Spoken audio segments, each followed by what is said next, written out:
Hi, I'm Andy Ramirez for the Liberty News Network. Today, we're talking Border Patrol, illegal immigration, border security, and presidential administrations. Joining me today is retired Assistant Chief Patrol Agent Kent Lundgren. Mr. Lundgren is also the chairman of the National Association of Former Border Patrol Officers, or NAFBPO. He joins us via telephone. Hi, I'm with my special guest today, Kent Lundgren, from the National Association of Former Border Patrol Officers, and he is a former Border Patrol agent, having retired after years of excellent service to our nation. Kent, thank you for joining me today. Glad to be here. So if you could, tell us a little bit about yourself and about the organization as well. It kind of gives us a little bit of background on. Well, a little background of mine, because it's typical for a lot of members of the organization. I spent 32 years with Border Patrol and the old INS. I was Border Patrol agent, supervisor, and manager. I spent a lot of time as a special agent and a supervisory special agent, deportation officer. Quite a broad range of experience. And the reason I bring that up is a lot of people who run into our group think we've got a pretty narrow focus on border issues, but it's not. Most of our members have a broad range of experience in other areas as well. And the reason we came together is that we recognized about 5 years ago that there was no other organization existing that had our scope of experience in this field. There was a lot of misinformation and a lot of outright lies floating around. We thought we would put our experience to use to try to educate the public and our elected representatives about the realities of some of this stuff, and so I'm here with you today. Thank you. Right. In fact, if I recall correctly, because of course I've worked with some friends of yours and gentlemen that, well, people that have helped build the agency, people like Bill King, who retired as Chief Patrol Agent and a regional commissioner. And one of the experiences that I had when I first came across your organization was you were working on, as I recall, addressing the immigration reform or amnesty that was being put forward by the Bush administration. That's correct. In fact, that was the final straw that kind of drew us together. We had sat back and watched the nation drift without reference to any intelligent factors on this immigration thing, without knowing what had happened before and what hadn't, and what had worked and what had not. And we knew it because we've been there. Some of our members go back 50 years in this field, and our cumulative experience is a couple of millennia in this. There's not much that you can't find out from the organization about this field. So when you were addressing and trying to educate the people about this immigration reform that was being proposed in Washington by the administration, what were some things you found that, well, are misnomers? Well, I'm going to say that I recognize that you are using the word immigration reform or the phrase because that's the phrase that was used. You're using it as a quote. But in no way was it reform in 1986, nor is what is being proposed now any sort of reform. It's a disaster is what's has been proposed. Now, it is clear from the most recent policy change out of Department of Homeland Security and ultimately the Obama administration that they have decided they cannot get an amnesty through the legislative process, so they're going to do it by bits and pieces with policy changes. Right, and that actually is the subject of a press release that you issued, I believe it was yesterday, where it talks about how the president has abandoned his duty to the law. Can you talk a little bit more about some of the points that you're trying to make? Well, we've got two major points here. One of them is immigration specific. That is, he's trying to get immigration practices in place without going through the legislative process. He has established a procedure now where anyone who is not in deportation proceedings as a serious criminal will not have their case pursued. Now, what that means is it's like dismissing the charges against 300,000 people. A third of a million people now no longer face an immigration hearing. They did 2 weeks ago. That in itself is an egregious violation, I think, of his duty. But worse than that still, this is only one more step that I see in him abandoning his constitutional duty to quote, or very nearly quote, to see that the laws are carefully executed. Not only is he not executing them, no president in the last 3 administrations has done that, but he is not only not executing them, he is putting himself firmly across a path of execution so that nobody can do it. You see that when he goes after the states for trying to make it awkward for illegal aliens. He sues Arizona and now Georgia, I think, or Alabama. Because they are taking actions he won't. Right, and we're also seeing that from not just CBP or Customs and Border Protection or the Office of Border Patrol, but we're seeing that also with ICE. As I recall, and I know I did a story on this some time ago, where the ICE agents, their union, had taken a position of no confidence in their agency and Director Morton, in the same way that the National Border Patrol Council did the same thing with then Chief David Aguilar, for essentially those same types of positions and policies that were being enacted in their very respective agencies. So would that be, Yes. Could you expand a little on it? When it comes to people like David Aguilar and Morton and so forth, they are and have to be creatures of the administration. Now, I would like to think that if I were in their position and felt the way that I do about this, that I would have the ethical courage to resign my position rather than execute something that is so clearly wrong. But, I'm not going to condemn them for not having that kind of courage. They're doing what they swore to do, and that's uphold the laws that's given to them. And it's something that every officer has to eventually come up against. Can you do your job, or do ethical considerations require that you resign? Because you can't have it both ways. You understand what I mean, Andy? Either do it and shut up or resign. Well, most people won't resign. They'll do it and shut up. So. And that's something that I know I personally saw back in the 2006-2007 time period, where we had not a whole lot of chief patrol agents, as example, that were active, that were up against the mandatory retirement of age 57. Some were as young as 50. Chief of the San Diego sector, Darrell Griffin being one, Lynn Underdown, who was over in McAllen, being another. They were 50, and they took their resignations rather early. So wouldn't that appear, perhaps you've heard, even further, but to substantiate what you're saying about those who just said, I'm not going along with this, they retired early? Exactly right, yes, and they are the highly visible ones. But throughout, across the Border Patrol and DHS, used to be INS, a lot of officers did that. They simply couldn't, in good conscience, abandon the job that they signed on to do. And that's what they were being told to do, is don't do your job anymore. Now, if I could take a step back for a moment, to just touch on the traditional mission up until DHS and the 2004 Memo of Understanding, which reassigned duties between ICE and the Border Patrol, CBP, the infamous MOU. What was the traditional mission when it came to border security, illegal immigration, and how it was handled by the patrol? Well, the old INS, and Border Patrol was a subsidiary of INS, it was established to control immigration, and the Border Patrol, the primary mission for the Border Patrol, was detecting and preventing the entry of illegal aliens into the U.S. That's almost a direct quote from the mission statement. When DHS came into being and Customs and Immigration were merged,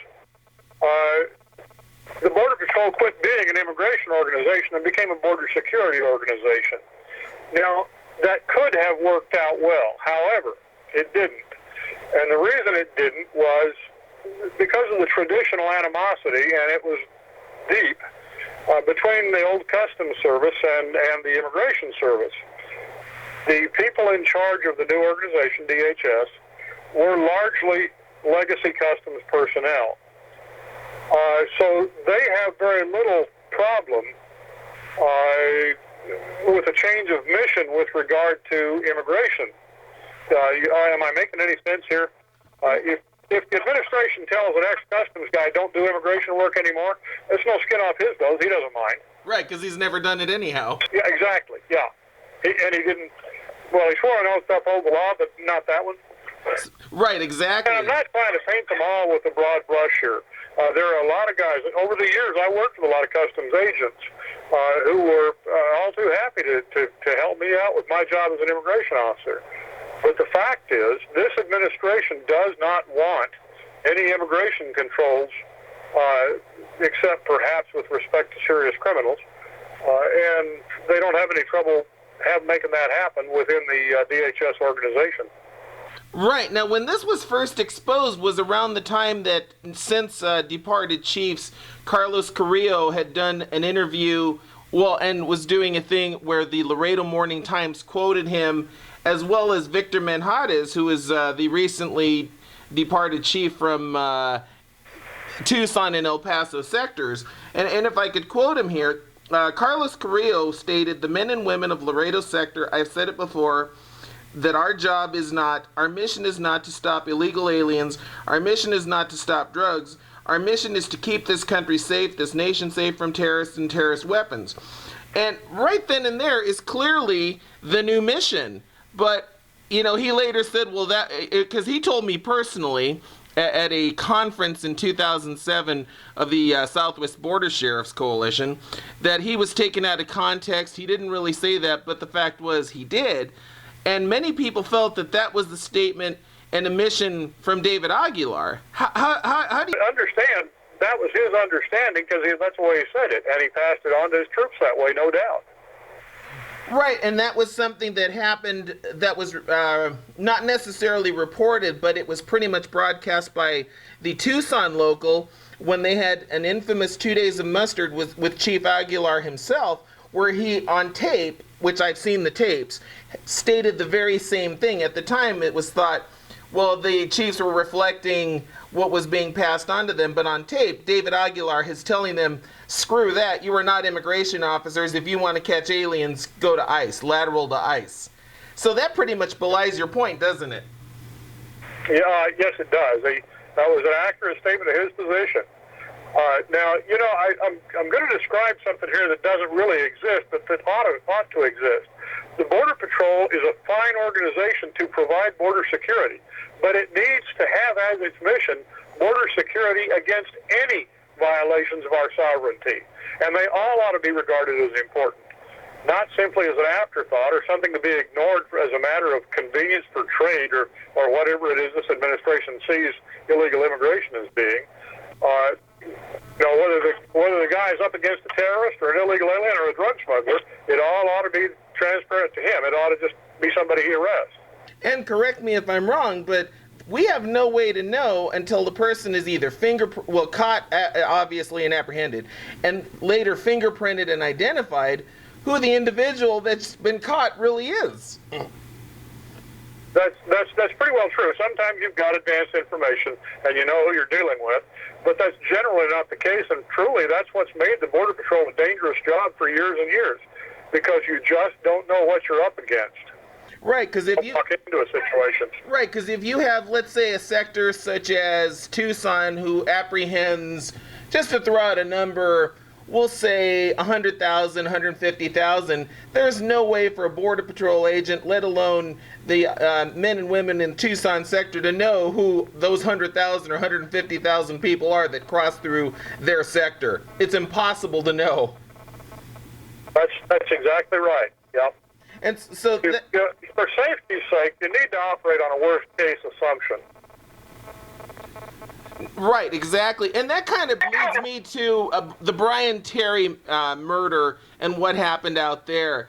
I'm sure that this is something that that NAFBPO and your membership has had a chance to talk about. What are some of the thoughts and feelings that are taking place with regards to that, the investigation that's subsequently going on in Washington, but really also the lawyering up the DOJ's done. I mean, there's something clearly not right about this. And when I've spoken with the Terry family and with agents and their families in the Tucson sector, it appears that nobody's happy. Something's definitely going wrong inside of Tucson, and not just at the ATF side, but it appears to include the patrol. Well, yeah, the Terry situation isn't a.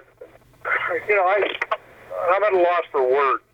I cannot believe the things that have happened have gone on.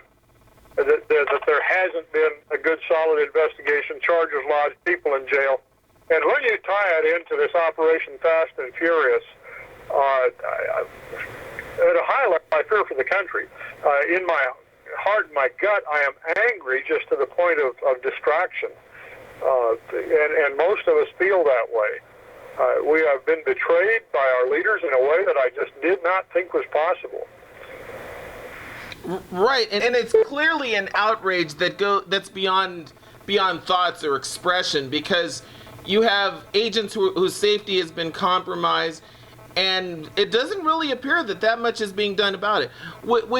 Now, looking at this from a lawman's perspective, when you know that an agency has fouled something up and they're covering something up, in this case, the Justice Department, can they truly be trusted to investigate themselves? Because this is something I'm having a problem with, and so many people that I've spoken with, that are retired or active law enforcement, are all having the same problem with. How do you trust the agency who's botching it up and covering it up to investigate it themselves properly and come to a proper conclusion with proper investigations? Yeah, Andy, we within NAFBPO have been discussing recently the idea of making another press release that calls for special counsel to investigate this, because clearly Eric Holder's Department of Justice is not the organization to do it. Think a half a dozen recent events involving DOJ, and you can see that they simply are not to be trusted. Somebody has got to be appointed responsible outside DOJ. Now, I've read the statutes on special counsel, and ultimately they are a part of the Department of Justice. But it's got to be, it may take congressional action to set something up that reports outside DOJ. Oh, and especially after the years of what we saw in the Western District of Texas and Johnny Sutton's overreaching, questionable prosecutions. I mean, right there's one that's ongoing today that resulted in a conviction of a Border Patrol agent, Jesus Diaz, who was prosecuted for lifting cuffs under violation of rights under the color of law. So, I mean, it's just another example of this continued. They protect dopers, they protect human traffickers, they protect the bad guys and turn bad guys into good guys or victims. And that's just got to be appalling. I'm sure you've experienced this yourself. Any agent out in the field has pretty much lifted cuffs at some point, because that's how you control and you subdue your suspect, or your perp, your criminal that you've apprehended, or alleged criminal. Exactly. How do you feel knowing that a job that you did has turned into something for you doing it? It's no longer, well, I'd rather face a jury of 12 than carried by 6. That's just got to be so troubling to, your members. It is, because we've seen an organization that was traditionally a can-do group that answered appropriately to the higher up and followed the law. But now they are being penalized for doing their job. In other words, they're being intimidated out of doing their job in a lot of cases. That's what it boils down to is intimidation. Nobody's going to take a chance on doing what apparently needs to be done sometimes, because it may result in a lawsuit, loss of job, and even going to jail. Right, and something that the department seems to only be too happy to bend over to Mexico on, because in all of these cases, at least that I've worked or have seen and have linked the pattern on, there's only been one case of northern border, and that was instigated by Red China, but all the rest of these cases have been southern border, with the exception of one other in Maryland. And even there, Mexico was involved in that. And it's just something, where I hear sources say, Andy, the patrol, we don't run the patrol. America doesn't run the patrol. The Mexican consuls do.